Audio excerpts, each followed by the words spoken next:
July August গণ অভ্যুত্থানে ঢাকার আশুলিয়ায় ৬টি মরদেহ পোড়ানোর আগের ভিডিও ফুটেজ হাতে পেয়েছে আন্তর্জাতিক অপরাধ ট্রাইব্যুনালের তদন্ত সংস্থা। প্রসিকিউশন জানিয়েছে ওই ঘটনায় শনাক্ত হয়েছে আরও দুজন।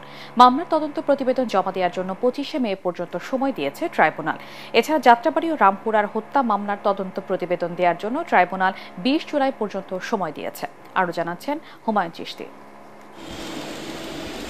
জুলাই আগস্ট গণহত্যার অভিযোগে মানবতাবিরোধী অপরাধের মামলায় সোমবার আন্তর্জাতিক অপরাধ ট্রাইব্যুনালে হাজির করা হয় সাবেক আইজিপি চৌধুরী আবদুল্লাহ আল মামুন সহ ১১ পুলিশ কর্মকর্তা, এনটিএমসির সাবেক মহাপরিচালক অবসরপ্রাপ্ত মেজর জেনারেল জিয়াউল আহসান ও নরসিংদীর ছাত্রলীগ নেতা রবিউল ইসলামকে।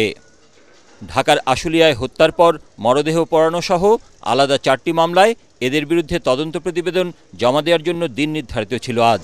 10 দিন বা 5 দিন বা 1 মাস সময় একটু বেশি লাগতেই পারে পূর্ণাঙ্গ তদন্ত রিপোর্টের জন্য, এবং ন্যায় বিচারের স্বার্থে এই সময়টা প্রয়োজন আমাদের। এটা বিচারকে বিলম্বিত করার জন্য না, ন্যায় বিচারকে প্রতিষ্ঠা করার জন্য। আর একটা ছোট্ট বিষয় ছিল, নরসিংদীর ছাত্রলীগ নেতা অন্য একটা মামলায় গ্রেপ্তার ছিলেন। এই মামলায় WEC ছিল, তাকে প্রোডাকশন মূলে আজকে হাজির করা হয়েছে, তাকে জেল হাজতে প্রেরণের আদেশ দিয়েছে। প্রসিকিউশন জানায়, গণ অভ্যুত্থানে ঢাকার আশুলিয়ায় 6টি মরদেহ পোড়ানোর মামলা তদন্তের শেষ পর্যায়ে। হত্যার ভিডিও ফুটেজ হাতে পেয়েছে তদন্ত সংস্থা। শনাক্ত হওয়া হত্যাকারীদের দ্রুত গ্রেফতার করে ট্রাইব্যুনালে হাজির করা হবে। হত্যা করা হয়েছে, পোড়ানো হয়েছে, একজন জীবিত ছিলেন, তাকে পোড়ানো হয়েছে। এখন আমরা যেটা পেয়েছি সেটা হচ্ছে যে হত্যাকাণ্ড সংগঠনের একটা ভিডিও চিত্র আমরা পেয়েছি। এটা আমরা এখন যাচাই বাছাই করছি। এই বিষয়ে তদন্ত সমাপ্ত করার জন্য কিছুদিন সময় দরকার, এই জন্য আমরা 1 মাস সময় চেয়েছিলাম। অনারেবল ট্রাইব্যুনাল এটা মঞ্জুর করেছেন।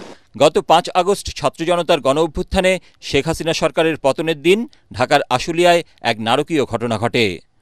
গুলি করে হত্যার পর 6 জনের নিথর দেহ গাড়িতে উঠিয়ে আগুন দেয় পুলিশ। হুমায়ুন চিশতি, ATN বাংলা, ঢাকা।